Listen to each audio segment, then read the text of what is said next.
ایک شخص جو ہے وہ آرمی چیف کے عہدے پہ تعینات ہے, پاکستان کے سیاہ و سفید کا مالک ہے, ہر طرح کی طاقت, ہر طرح کا اختیار اس کے پاس ہے, وہ ظلم کی انتہا کرتا ہے, وہ سیدھی گولیاں چلانے کا حکم دیتا ہے لوگوں کے اوپر, مظاہرین کے اوپر.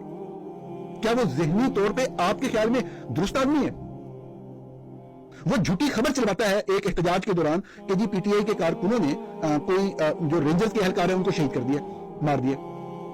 پوری پولیس جو موقع پہ موجود ہے وہ خود بتا رہی ہے کہ ایسا کوئی واقعہ پیش نہیں آیا, ایک ٹریفک حادثہ ہوا. اور بعد میں اعجاز سید صاحب رپورٹ کرتے ہیں کہ وہ جو بچہ ڈرائیو کر رہا تھا اس کی فیملی کا اگر کسی سے تعلق ہے بھی صحیح تو وہ نون لیگ سے ہے. ایسا شخص آرمی چیف کے عہدے بیٹھا ہوا آپ کو سائیکولوجیکلی صحیح لگتا ہے؟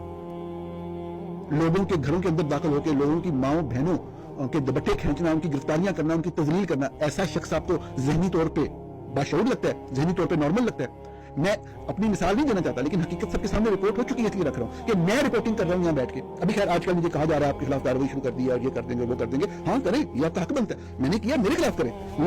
لیکن یہی آسم منیر, میری والدہ 17-18 سال سے ایک موبائل نمبر استعمال کر رہی ہے, 17-18 سال سے وہ نمبر بلاک کر دیا. خبر میں کر رہا ہوں, میری والدہ کے استعمال میں جو موبائل ہے اس کو بلاک کیا جا رہا ہے. کیا آپ کو آسم منیر ذہنی مریض نہیں لگتا یہ بات دیکھ کے؟ عجیب آپ جو ہے وہ صحافت کر رہے ہیں. میری والدہ 66 سالہ والدہ ہیں, وہ میرے والد صاحب کی پینشن لے رہی ہیں, ان کی پینشن کا اکاؤنٹ بند کر دیا. آپ کو آسم منیر ذہنی مریض نہیں لگتا؟ صرف رپورٹنگ میں نے کی ہے. 66 سالہ بے سہارا خاتون سے وہ بدلہ لے رہا ہے وہ شخص, آپ کو وہ ذہنی طور پہ نارمل لگتا ہے؟ لعنت ہے ایسی صحافت کے اوپر. میں صرف یہی کہوں گا, اگر آپ کو اس لفظ کے اوپر اعتراض ہے تو بہت افسوس ہوتا ہے یہ چیزیں دیکھ کے جس حد تک گر چکی ہے پاکستان کی صحافت. صرف ایک بادشاہ کو خوش کرنے کے لیے, صرف ایک بادشاہ کو جو ہے وہ امام عالی مقام قرار دینے کے لیے, نعوذ باللہ.